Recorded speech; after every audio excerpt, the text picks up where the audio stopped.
My mom said you're not doing anything important after volunteering me as my sister's full-time unpaid babysitter. Then my family used my apartment as leverage to force me back, but I walked away and let everything collapse. I'm 31, and until recently, I honestly believed I was doing what a good son does, showing up, helping out, keeping the peace.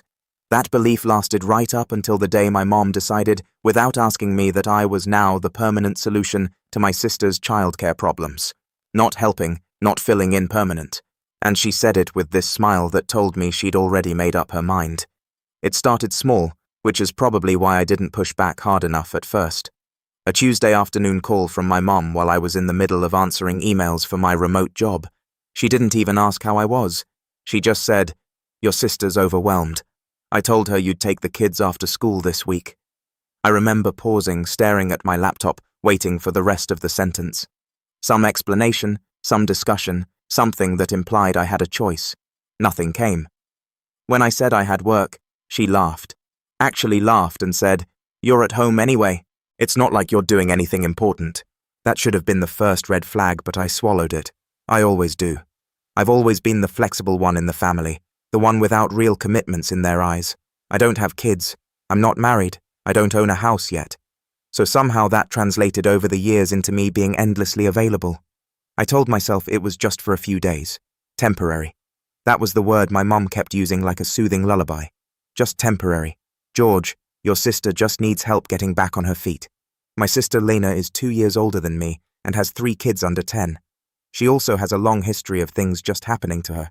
Jobs fall through, babysitters quit, plans change last minute. Somehow, all of it always lands at someone else's feet, and more often than not, that someone is me.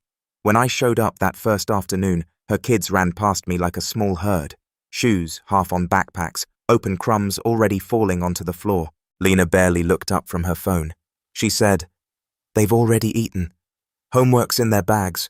Bedtime's at 9 o'clock, like she was handing me a checklist I'd asked for. I stayed until 9:30 that night, then 10 the next. Then suddenly I was picking them up every weekday. Then weekends started creeping in, framed as emergencies just for a few hours, just this once.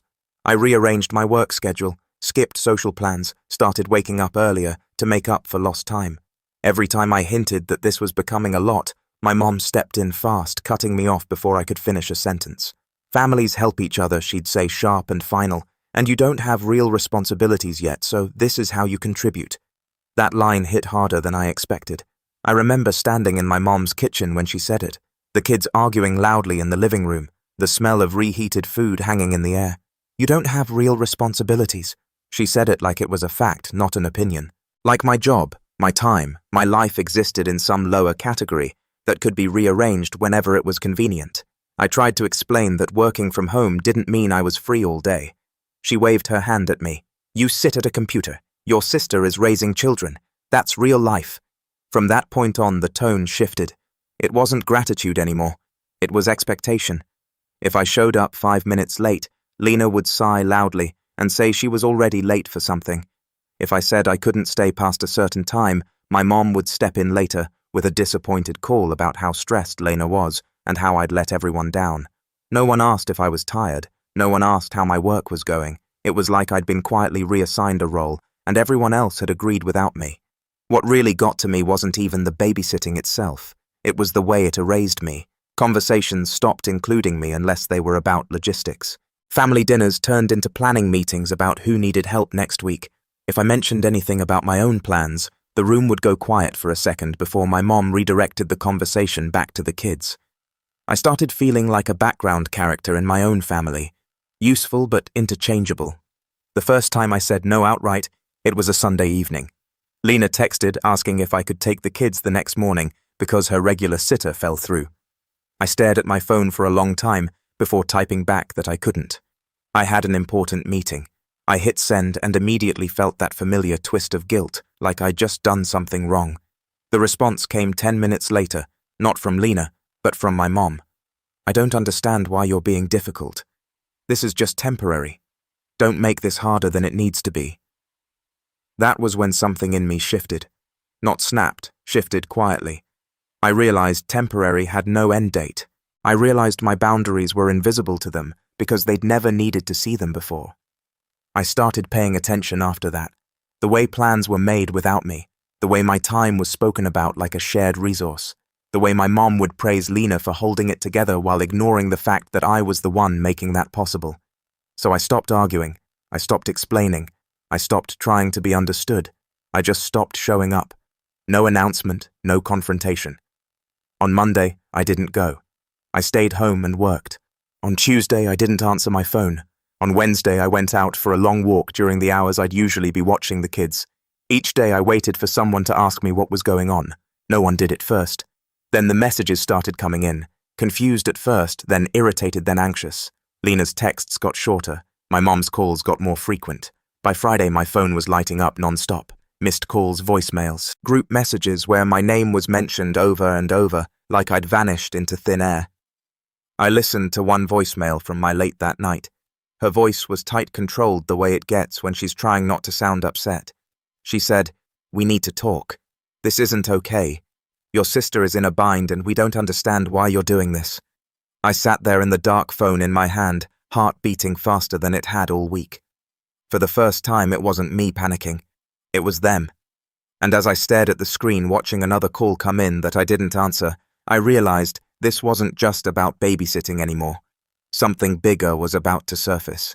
Something that had been sitting under all of this for years, waiting for the moment when I finally stopped being convenient. By the following Monday, the silence had turned into something sharper. Not quiet anymore, pressurized, the kind that feels like it's waiting to burst. I hadn't blocked anyone. I wanted to see what they'd say when they realized I wasn't going to fold immediately. That was probably my mistake, because it gave them room to escalate. It started with my mom showing up at my apartment unannounced. I heard the knock through my headphones while I was on a call. That heavy, insistent rhythm she uses when she's already decided she's in the right. I muted myself. Waited, hoping she'd leave. She didn't. When I finally opened the door, she walked past me like she owned the place. Purse still on her shoulder, eyes already scanning the room. "So this is what you've been doing," she said, gesturing vaguely at my desk. "Ignoring your family." I told her calmly that I told Lena I couldn't babysit anymore, that I had work, that I needed boundaries. She didn't sit down. She didn't ask questions. She just crossed her arms inside like I was a teenager who hadn't cleaned his room. "You didn't tell us you were done," she said. "You just disappeared. Do you know what position you put your sister in?" I said. "The same position I've been in for months." That's when her face changed. Not angry, dismissive. "This again," she said. "George, you're making this into something it's not. Lena has 3 children. You have a laptop." I felt something tighten in my chest. I tried again, slower this time. I explained the missed meetings, the stress, the way I felt like my life had been put on hold without my consent. She waved me off halfway through. "Everyone makes sacrifices," she said. "But you're the only one making this dramatic." Before I could respond, her phone rang. "Lena," she answered immediately, put her on speaker without asking me. Lena's voice came through strained and irritated. "Mom, where are you? I had to leave work early again. My boss is not happy. George was supposed to be there. I said I never said I'd be there." Lena scoffed. "You always are. You know how this works." That sentence landed harder than any insult. "You know how this works," like it was a system. Like my role had been decided years ago. I looked at my mom, waiting, hoping for her to correct that assumption. She didn't. She just nodded slightly, like Lena couldn't see her, but I could. "This isn't working," my mom said finally. "We need a solution," I said. "The solution is you hire a babysitter, or Lena adjusts her schedule. I'm not available anymore." There was a pause. Then my mom said something that made my stomach drop. "Then we'll have to rethink some things." I asked her what she meant.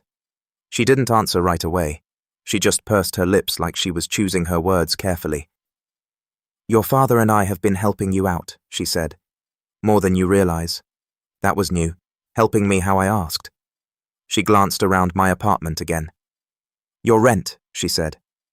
"The reason it's so reasonable is because your aunt owns the building. We talked her into keeping it low. As a favor, family favors go both ways." I stared at her. I'd lived there for 3 years. No one had ever mentioned this, not once. You never told me that, I said. We didn't think we needed to, she replied, because you were being helpful until now. The call with Lena was still connected. I could hear her breathing on the other end. So what Lena said, he just gets to walk away and we're supposed to scramble. My mom said no, he just needs a reminder of how things actually work. That's when it hit me. This wasn't about babysitting, it never was. It was about leverage. I asked my mom directly, "Are you threatening me?" She looked genuinely offended. "Don't be so dramatic," she said. "I'm saying that if you stop acting like part of this family, you can't expect family support." I felt embarrassed, then angry, then something colder underneath. "So all of this," I said slowly, "was conditional." She shrugged. "Everything is conditional." After she left, I sat on my couch for a long time, replaying the conversation. The realization settled in slowly and painfully. They didn't see my help as generosity. They saw it as obligation, something owed. And now that I was trying to step out of line, they were reminding me who held the power. The next few days were relentless. Lena started posting vague things online about fake support systems and people who disappear when you need them most. Family group chats lit up with passive-aggressive messages about pulling together and showing up. My dad, who had stayed silent until then, finally called me. His voice was tired but firm. "You need to fix this," he said. "Your mother is very upset." I asked him if he thought what they were doing was fair. He didn't answer that. He just said Lena's kids are suffering. That was always the shield the kids, as if I was hurting them personally by reclaiming my time. I started doubting myself again just for a moment. Then something happened that erased that doubt completely. On Friday afternoon, I got an email from my landlord. It was polite but formal. It said that due to changing circumstances, my lease would not be renewed at the end of the term's 60 days notice. I read it 3 times, my hands shaking. Then I noticed the CC line, my mom. I called her immediately. She answered on the second ring. I asked her why she was copied on an email about my housing. There was a pause. Then she said calmly, "We needed to protect Lena. You left us no choice." That was it. That was the moment. The ground shifted under everything I thought I knew about my family. They hadn't just guilt me.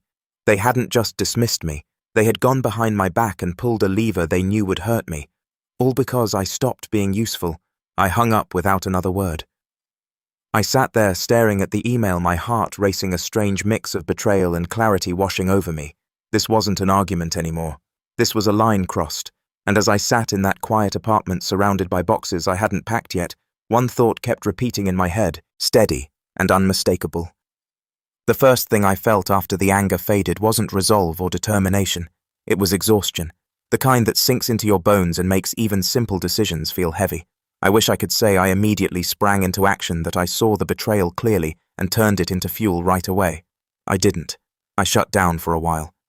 I kept going through the motions at work, answering emails, sitting in meetings, but everything felt slightly out of focus, like I was watching my own life from a few feet away. The apartment didn't feel like mine anymore after that email. Every wall felt temporary. Every sound from the hallway made my stomach tighten, like someone was about to knock again and tell me time was up. 60 days sounds like a lot, until you realize how quickly they disappear when you're mentally paralyzed. I didn't tell anyone at first. Not friends, not co-workers. There was a part of me that still felt embarrassed, like I'd failed some unspoken test of adulthood by letting my parents have that much control over my life. The family messages didn't stop. If anything, they shifted tone. Now there was concern layered over the pressure. My mom left voicemails saying things like, "We're worried about you, and you don't seem like yourself lately." Lena sent a message that said, "I hope you're happy. The kids keep asking where you went." That one hurt more than I expected, not because it was fair, but because it was effective. It painted me as the villain without acknowledging anything that led up to it. I didn't respond. I couldn't trust myself to say anything that wouldn't either reopen the wound or make me sound defensive. Instead, I focused on getting through each day. Some mornings I woke up with that familiar tightness in my chest, the feeling that something bad was about to happen, even though nothing was actively happening at all. Other mornings I felt strangely numb, like my body had decided to conserve energy by shutting down unnecessary emotions. The lowest point came about 2 weeks after the lease notice. I was sitting at my kitchen table late at night, surrounded by open tabs on my laptop, apartment listings, budget spreadsheets, emails I hadn't answered. I realized I was doing the math over and over, hoping the numbers would change if I stared long enough. They didn't. Rent everywhere else was higher. Moving would cost money I hadn't planned to spend. And underneath all of it was the quiet realization that if I hadn't stopped babysitting, none of this would be happening. That thought scared me, not because it made me want to go back, but because it showed me how deep their leverage had gone. They'd built a system where my comfort depended on my compliance, and I hadn't even noticed. Sitting there in that silence, I finally let myself feel the grief of it. Not just the housing situation, but the loss of the family I thought I had. The idea that support was mutual. The belief that my worth wasn't tied to what I could provide. I didn't cry dramatically. It was quieter than that. Just a few minutes of staring at the wall, breathing slowly, letting the truth settle. When I stood up from the table, something had shifted again. Not in a triumphant way, in a practical one. The next morning, I told my manager what was going on. Not the family drama in detail, just that I was dealing with a housing issue and might need some flexibility. To my surprise, he was immediately supportive. He asked if I wanted to temporarily adjust my hours. He reminded me that my work had been solid and that this didn't change that. It was such a small interaction, but it felt like oxygen. Proof that not every authority figure used care as a bargaining chip. I started telling a few friends too carefully at first, like I was testing the water. Every single one reacted the same way. Disbelief followed by anger on my behalf. One of them helped me to her apartments. Another offered to store some boxes if I needed it. No conditions, no guilt, just help. It was jarring to realize how different support could feel when it wasn't wrapped in expectation. I threw myself into work more intentionally after that. Not as an escape, but as a way to anchor myself. I took on a project I'd been putting off. I volunteered for a task that would normally have gone to someone else. Not because I had to prove anything, but because it felt good to choose where my energy went. Slowly my confidence started to rebuild. Not in a loud way, but in the quiet reassurance that I was capable of handling things on my own. Meanwhile, my family's behavior grew more erratic. My mom oscillated between icy silence and sudden warmth. One day she'd text, "We miss you dinner this week." The next, she'd send something clipped and formal about next steps if I didn't reconsider helping Lena. My dad tried a different angle. He called and talked about unrelated things like the weather or a neighbor's new car, as if pretending nothing was wrong would somehow reset everything. I listened politely but didn't engage. Every time the conversation drifted toward Lena or the kids, I steered it back or ended the call. The thing that surprised me most during that period was how much lighter my days felt without the babysitting. Even with all the stress layered on top, I had evenings again, quiet ones. I cooked meals without rushing. I read before bed. I took walks just to clear my head. The guilt would creep in sometimes, usually late at night, but it didn't stay as long as it used to. I started to see it for what it was, conditioning. About a month in, I found a smaller apartment across town. It wasn't perfect, older building, less space, but it was mine. Fully mine with no invisible strings attached. When I signed the lease, I felt a calm I hadn't felt in years. Not excitement, relief, like I was finally standing on solid ground, even if it wasn't as polished as before. I didn't tell my family right away. Part of me wanted to keep that wind to myself. When my mom eventually found out through my aunt, she called immediately. "Why didn't you tell us?" she asked, her voice tight again. I said, "Because I didn't need permission this time." There was a long pause after that. She didn't apologize. She didn't argue. She just said, "This isn't how families work," and hung up. I started to understand then that my growth wasn't just inconvenient to them. It was threatening. The more stable I became on my own, the less leverage they had. The more confident I felt, the harder it would be to pull me back into the role they designed for me. And Lena noticed it too. Her messages changed. Less accusatory, more probing. She asked where I'd moved, if I was doing okay financially. Once she even said, "Mom's really stressed. You know how she gets." I read that message several times before putting my phone down. For the first time, I didn't feel the urge to fix anything. By the end of that month, I wasn't healed. I wasn't past it. But I was different. Stronger in a way that didn't require approval. Clearer about what I would and wouldn't accept. I'd lost my old apartment, but I'd gained something more valuable. Perspective. What I didn't know yet was that my family wasn't done reacting to that change. They were just regrouping. And the moment they realized I wasn't coming back quietly, they started making plans of their own. I didn't wake up one morning thinking I'm going to get revenge. It was quieter than that, more deliberate. The urge didn't come from anger anymore. It came from clarity. Once the emotional fog lifted, I started seeing patterns I'd ignored for years. And when you see patterns clearly, you also start seeing pressure points. The first thing I did was nothing on purpose. I stayed polite but distant. I responded to messages hours later instead of immediately. I declined invitations without explaining myself. I stopped volunteering information. That alone seemed to unsettle them more than any argument ever had. My mom especially didn't know how to react to common difference. She kept trying different tones, like cycling through tools in a drawer, hoping one would still work. One week she tried nostalgia. She sent photos from when we were kids captioned with things like, "Remember when you used to love coming over?" Another week she tried concern. "You seem withdrawn. I hope you're taking care of yourself." And then when neither worked, she went back to control. Subtle at first, then less so. That was when I started paying closer attention. I realized something important during one of those half-awkward phone calls with my dad. He mentioned offhandedly that Lena was having trouble keeping her job. Again, that her boss had warned her about attendance issues. He said it like it was unfortunate, but unavoidable like weather.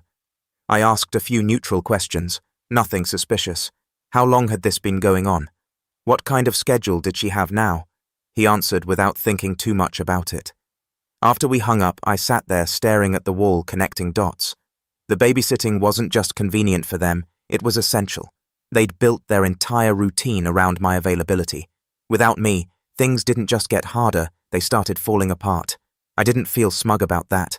I felt cautious because if there's one thing I knew about my family, it was that they didn't handle loss of control gracefully. They would escalate again. The only question was how. So I started documenting things. Not dramatically, just quietly. Screenshots of texts where expectations were stated as facts, voicemails where guilt was layered on thick, the email with my mom, CC on my lease termination, dates times patterns. I didn't even know exactly what I'd need it for yet. I just knew I didn't want to be caught unprepared again. At the same time, I strengthened the parts of my life that had nothing to do with them. I leaned further into work not by burning myself out, but by being strategic. I had a conversation with my manager about growth opportunities. He mentioned a leadership track that required a bit more responsibility, but came with flexibility and better pay. I said I was interested. I meant it. I also talked to my aunt, the one who owned my old building, not to confront her, just to understand. We met for coffee. She looked uncomfortable the entire time, stirring her drink too much, avoiding eye contact. When I asked her directly if my parents had asked her to not renew my lease, she hesitated, then nodded. They said it was for the family. She said quietly that you were being difficult, and this might help reset things. I thanked her for being honest. I didn't argue. I didn't accuse. But as I walked home afterward, something crystallized in my mind. They hadn't just crossed a line emotionally. They'd involved other people. They'd used reputation and pressure to box me in. That changed the scale of things. Around this time, Lena started reaching out more directly, not about babysitting, at least not explicitly. She'd asked how I was adjusting, if the new place was okay, if work was still flexible. The questions were careful, like she was feeling out how much ground she'd lost. I answered politely but vaguely. Yes, the place was fine. Work was going well. Busy. One evening she called instead of texting. That alone was unusual. She sounded tired, not angry, just worn down. She told me she was overwhelmed, that Mom was constantly on her case now that things had been easier when I was around. There it was. Not an apology, not accountability, just nostalgia for the convenience I provided. "I don't know how you do it," she said, "just living your life without all this chaos." I almost laughed at that. Almost. Instead, I said something non-committal and let the silence stretch. She filled it, of course. She always did. She talked about the kids, about money, about how Mom had offered to help more but was stressed.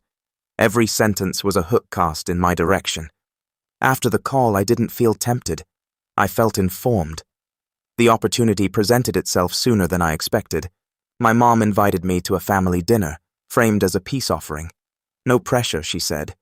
"We just want to reconnect." I hesitated, then agreed.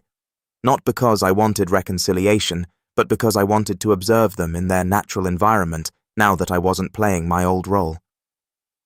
The dinner was tense, but civil, too civil. Everyone was on their best behavior. Compliments felt rehearsed. Questions felt loaded. My mom kept watching me like she was waiting for me to slip and reassure her everything was back to normal. I didn't. Halfway through the meal, Lena mentioned casually that she might need help again in the future. Not now, just eventually. My mom jumped in immediately saying, "Families adapt. We'll figure something out." I nodded, said nothing, and kept eating. The silence that followed was thick. They weren't used to it not being filled with my compliance. After dinner, as I was leaving, my mom pulled me aside. She lowered her voice and said, "You know, if you ever want things to go back to how they were, we can talk." I looked at her and realized something important. She thought this was a standoff that eventually I'd get tired of holding my ground and come back to the table on her terms. She didn't understand that I wasn't trying to go back at all. That night, I made a decision not to lash out, not to confront them publicly, but to let the consequences of their own choices unfold without interference. I stopped shielding Lena from the fallout of her schedule. I stopped smoothing things over with extended family. When people asked why I wasn't around as much, I told the truth calmly and briefly. No embellishment, no drama, just facts. The story changed depending on who heard it, but the core stayed the same. I was setting boundaries. I'd been punished for it. I was moving on, and people listened. I noticed subtle shifts, fewer assumptions, more questions directed at my parents instead of me. My mum hated that. She started calling more frequently again, trying to get ahead of narratives. I let them go to voicemail. By then I wasn't angry anymore. I was patient. I knew something was coming. Pressure like that doesn't just disappear. It looks for a new outlet, and when it finds one, it tends to expose everything that was hidden underneath. The breaking point didn't arrive with shouting or slammed doors. It arrived with a phone call on a Wednesday afternoon while I was in the middle of work. I almost didn't answer it. The number was Lena's, and by then I'd learned that nothing good followed those calls, but something told me to pick up. She didn't start with small talk. She sounded panicked. Not frustrated, not annoyed, panicked. She told me she'd been fired that morning. Attendance issues. Final warning ignored. No more chances. She said Mom was at her house crying, that Dad was trying to figure something out. And then she said the sentence that finally confirmed everything I'd suspected. "They're saying this is your fault." I didn't respond right away. I let the silence stretch. Lena filled it like she always did, explaining how if I just helped a little longer, how if I hadn't made things difficult, none of this would have happened. She said Mom had told her I was being selfish, that I'd abandoned the family when they needed me most. When she finally stopped talking, I said calmly, "You lost your job because you missed work. I didn't fire you." She got quiet then, defensive, then angry. And then, almost without realizing it, she said something she hadn't meant to say out loud. Mom said, "If you just cooperate again, she could fix things. She said she'd help you with rent next time or whatever." That was it. The confirmation I needed. Even now, after everything, they still thought leverage was the answer, that my independence was temporary, that if they applied enough pressure, I'd step back into place. I thanked Lena for telling me and ended the call. That evening, I made 3 phone calls of my own. The first was to my manager. I accepted the leadership role he'd mentioned weeks earlier. The raise went into effect immediately. The second was to my aunt. I told her I wasn't angry with her, but I made it clear I wouldn't be participating in any more family interventions. I told her the truth of what had happened. She was quiet for a long time. Then she apologized, not defensively, genuinely. The third call was the hardest. It was to my parents. I asked them to meet me in public neutral ground, a cafe near my new place. They arrived together, tense but confident, like they still believed this conversation would end in me folding. My mom started first, saying she was worried about Lena, about the kids, about how everything had spiraled since I stepped back. I let her finish. Then I took out my phone. I told them I knew about the lease, about the conversations behind my back, about the idea that help in our family came with strings attached. I didn't accuse. I didn't raise my voice. I just laid out the facts, one by one, like items on a table. My mom tried to interrupt. I held up my hand and kept going. I told them I was done being managed, done being volunteered, done being punished for setting boundaries. I told them I had documentation of everything, not because I wanted to use it, but because I wanted them to understand I wasn't confused anymore. I wasn't emotional. I wasn't misremembering. I saw the system clearly now. My dad looked down at the table. My mom went very still. Then I said the sentence that shifted the power permanently. I not be helping Lena, not now, not later, and if you try to pressure me again, I will stop engaging entirely. My mom laughed, short and sharp. You can't just walk away from your family. I said I already did. You just didn't notice until it affected you. There was nothing dramatic after that. No yelling, no tears, just the slow realization settling over them that the old levers no longer worked, that the threats were empty, that the consequences were theirs now. The fallout came fast. Without me as a buffer, my parents had to step in fully. Childcare costs piled up. My mom started cancelling her own plans. My dad took time off work. The extended family, now aware of what had actually happened, stopped offering sympathy and started asking uncomfortable questions. Why hadn't Lena arranged proper childcare? Why had I been expected to handle it for free? Why had housing been used as punishment? The narrative flipped quietly, but decisively. A few weeks later, my mom called again. Her voice was tired. Not controlling, just tired. She said, "We didn't think you'd actually leave." I said, "That's the problem." Lena never apologized, not directly. She sent a message months later saying she hoped we could move past things. I didn't respond. Some doors don't need to be slammed to stay closed. My life stabilized in ways I hadn't expected. Work flourished. I slept better. I made plans without checking anyone else's schedule first. The guilt faded, replaced by something steadier, self-respect. I still think about the kids sometimes. I hope they're okay, but I no longer confuse responsibility with sacrifice, and I no longer believe love should cost me my autonomy. The last time my mom brought up family duty, I told her the truth. I didn't stop showing up because I don't care. I stopped because I finally do, and for the first time, I meant it.